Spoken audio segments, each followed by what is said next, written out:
দর্শক আমন্ত্রণ সকাল ৯টা নিউজে, সাথে আছি আমি তাসলিমা তিথি।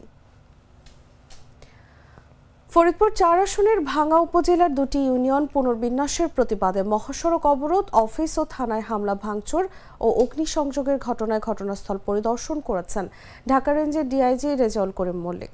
এ সময় তিনি সাংবাদিকদের প্রশ্নের জবাবে বলেন, আমি তাদের নির্দেশ দিয়েছি আইন শৃঙ্খলা রক্ষার জন্য যা যা করার সবকিছুর বিষয়ে ব্যবস্থা নেয়ার। সোমবার দিবাগত রাত ১২টার দিকে ঢাকায় ফেরার সময় সাংবাদিকদের তিনি এসব কথা বলেন। এর আগে তিনি উপজেলার ক্ষতিগ্রস্ত অফিসগুলো পরিদর্শন করে প্রয়োজনীয় ব্যবস্থা গ্রহণের নির্দেশনা দেন।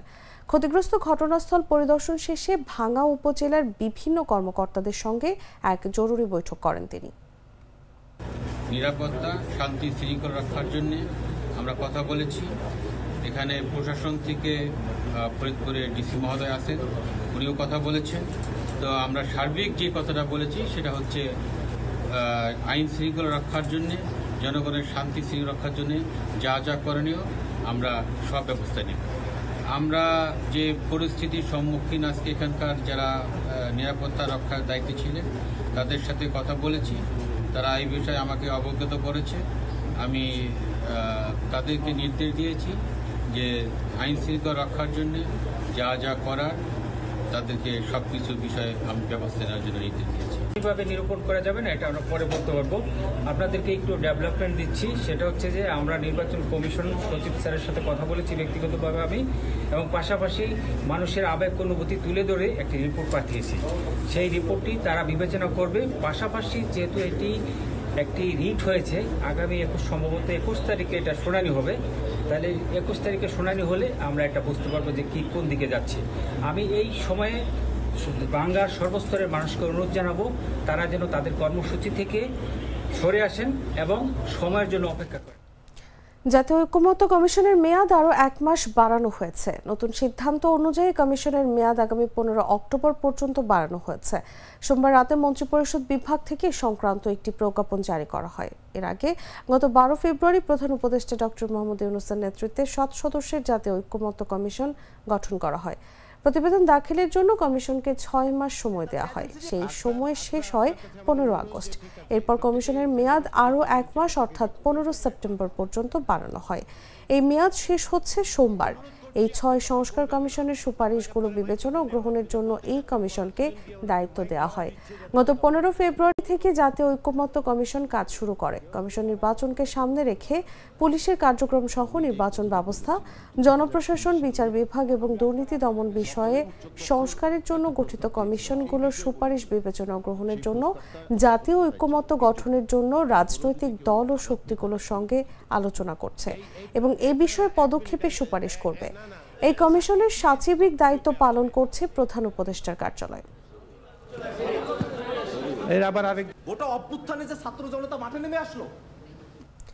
চুয়াডাঙ্গায় ভৈরব নদীতে হঠাৎ স্রোতে নদীর তীরবর্তী এলাকায় একটি সেতুর অংশবিশেষ ক্ষতিগ্রস্ত হয়েছে এবং নিম্নাঞ্চলের বিস্তীর্ণ ফসলি জমি তলিয়ে যাচ্ছে। জেলার জীবননগর উপজেলা দিয়ে বয়ে যাওয়া ভৈরব নদীতে হঠাৎ করে পানি বেড়ে তীব্র স্রোত শুরু হয়।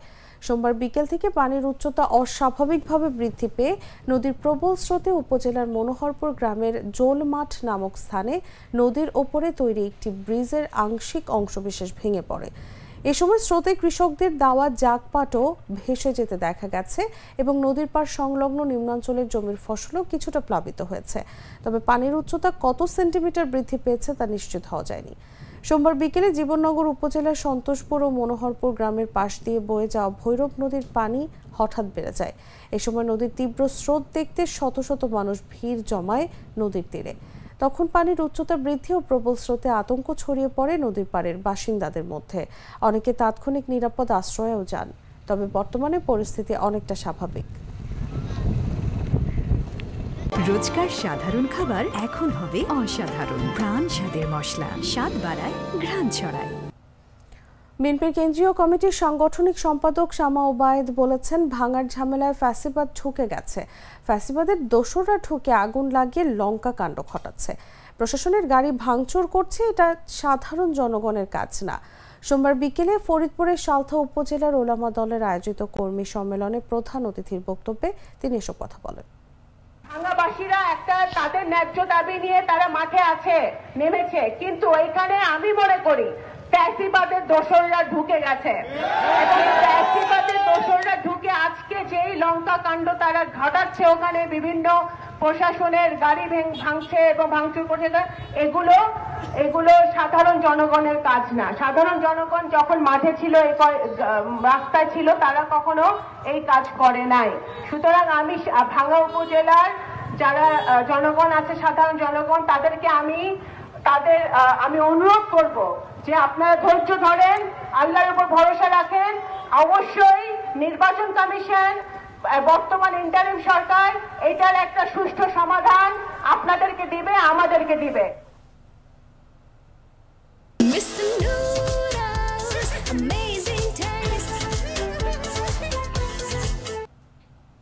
জানাবো আন্তর্জাতিক সংবাদ।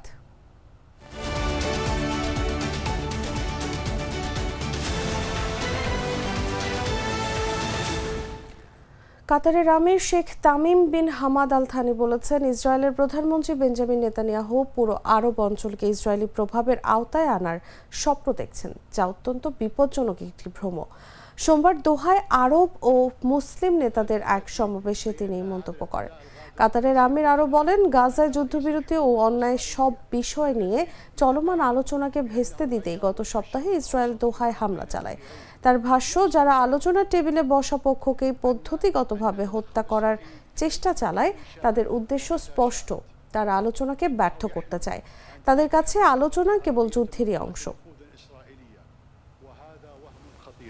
تدخل إسرائيل في أي مكان شاءت ومتى شاءت. إنه يحلم أن تصبح المنطقة العربية منطقة نفوذ إسرائيلية.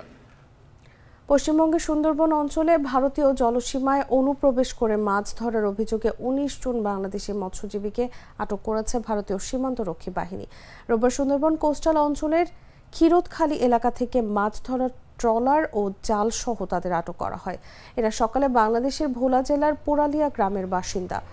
ভারতীয় সীমান্তরক্ষী বাহিনীর সদস্যরা তাদের জাল ও ট্রলার জব্দ করেছে। জানা গেছে, রোববার রাতে আন্তর্জাতিক জলসীমায় সীমান্ত সুরক্ষার স্বার্থে টহল দিচ্ছিলেন বিএসএফ সদস্যরা। সেই সময় তাদের কাছে একটি ট্রলারের অবস্থান সন্দেহজনক মনে হওয়ায় সেটিকে আটক করেন। প্রাথমিক জিজ্ঞাসাবাদে ট্রলারে থাকা ব্যক্তিরা স্বীকার করেন তারা বাংলাদেশি মৎস্যজীবী।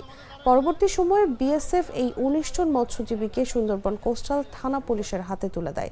কোস্টাল থানা পুলিশ সূত্রে জানা গেছে, বাংলাদেশি এই মৎস্যজীবীদের বিরুদ্ধে ফরেনার্স অ্যাক্টে মামলা করা হয়েছে। সোমবার তাদের কলকাতার আলিপুর আদালতে হাজির করানো হয়।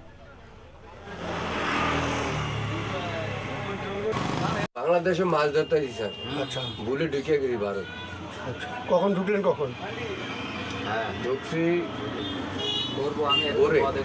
কতজন ছিলেন ওই যে আপনার মাছের বোটে? আজ 10 দিন। কতজন ছিলেন বোটে? 19 জন ছিলাম। আপনাদের বাড়িটা কোথায়? বাংলাদেশ। বাংলাদেশে কোথায়? ভোলা। সবার বাড়ি এক এলাকায়? মাছ ধরতে ধরতে চলে এসছেন ভারতের জলসীমানে? জি স্যার। আপনারা এখানে কি করতে এসেছিলেন? কি করতে? সমুদ্রের মাছ ধরতে আসছে। আচ্ছা, এখানে আসে মাছ ধরতে না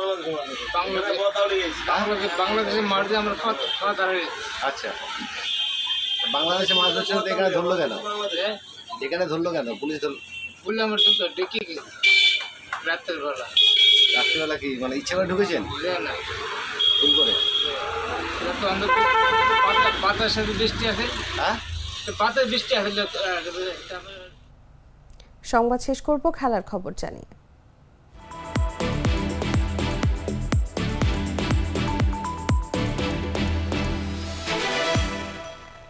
ব্যাট হাতে 149 রান করার পর বল হাতেও শ্রীলঙ্কাকে কোণঠাসা করে ফেলেছিল হংকং। একটা সময় তো মনেই হচ্ছিল হয়তো লঙ্কানদের হারিয়ে এশিয়া কাপে অঘটনের জন্ম দেবে হংকং। তবে শেষ পর্যন্ত শ্রীলঙ্কার অভিজ্ঞতার কাছে হেরে গেছে হংকংয়ের ক্রিকেটাররা। তাদেরকে 4 উইকেটে হারিয়ে এশিয়া কাপের সুপার 4 নিশ্চিত করে ফেলেছে শ্রীলঙ্কা। আর 3 ম্যাচের সবগুলোতে হেরে সবার আগে বিদায় নিশ্চিত হয়ে গেছে হংকংয়ের। 150 রানের লক্ষ্যে ব্যাট করতে নামার পর স্বচ্ছন্দে খেলতে পারছিল না লঙ্কান ব্যাটাররা। একমাত্র প্রথম নিশঙ্কাই ছিলেন সাবলীল। অন্যরা নিয়মিত বিরতিতে উইকেট দিয়ে আসছিলেন হংকং বোলারদের হাতে। 11 রানে কুশল মেন্ডেস, 19 রানে কামিল মিশরা আউট হয়ে যান। শেষ মুহূর্তে 119 রানের মাথায় প্রথম নিশঙ্কা আউট হওয়ার পর হঠাৎ যেন খেই হারিয়ে ফেলে লঙ্কানরা। তবে শেষ মুহূর্তে মাঠে নেমে কাজটি করে দেন ওয়ানিন্দু হাসারাঙ্গা। 9 বলে তিনি করেন 20 রান। 6 রানে অপরাজিত থাকেন দাসুন সানাকা। শেষ পর্যন্ত 7 বল হাতে রেখে লক্ষ্যে পৌঁছে যায় লঙ্কানরা। হংকং অধিনায়ক ইয়াসিম মুর্তাজা নেন 2 উইকেট। একটি করে উইকেট নেন আয়ুষ শুক্লা, এহসান খান ও আইজাজ খান। এর আগে টস হেরে ব্যাট করতে নেমে 4 উইকেট হারিয়ে 149 রান সংগ্রহ করেছে হংকং। 52 রানে অপরাজিত থাকেন নিজাকাত খান। 48 রান করেন অংশুমান রাট।